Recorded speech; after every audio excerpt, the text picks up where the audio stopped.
এই প্রাণীগুলো দেখে কি মনে হচ্ছে আপনাদের? ঠিক যেন স্টাইলিশ কোনো মডেল হেঁটে যাচ্ছে, তাই না? এই প্রাণীটি আসলে এক প্রজাতির ভেড়া। এর নাম ফ্যাট টেইলড শিপ। এদের সবচেয়ে আকর্ষণীয় অংশই হচ্ছে এদের বড় পশ্চাৎদেশ, যাকে বলা হয় ফ্যাটি টেইলড। মূলত এটি লেজের মতোই একটি বাড়তি অংশ।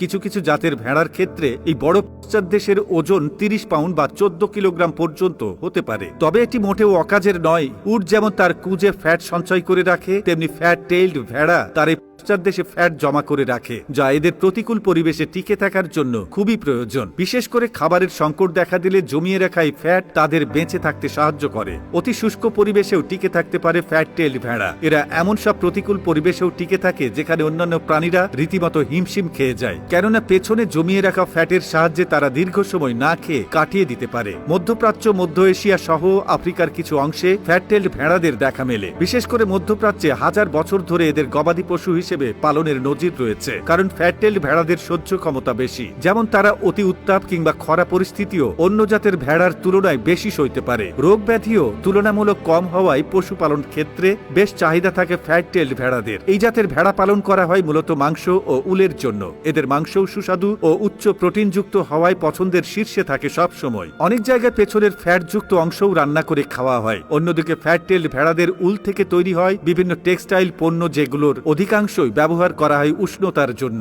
অনেক অঞ্চলে দুধের জন্য ফ্যাট টেইলড ভেড়া পালন করা হয়, যা পান করার পাশাপাশি পনির বানাতেও ব্যবহার করা হয়। ভেড়াদের ক্ষেত্রে দুই ধরনের ফ্যাট টেইলড রয়েছে, একটি হলো ব্রড ফ্যাট টেইলড, অন্যটি লং ফ্যাট টেইলড। লং বা দীর্ঘ ফ্যাট টেইলড ভেড়ারা খুব বেশি নয়। আরব অঞ্চল যেমন ইরাক, সিরিয়া,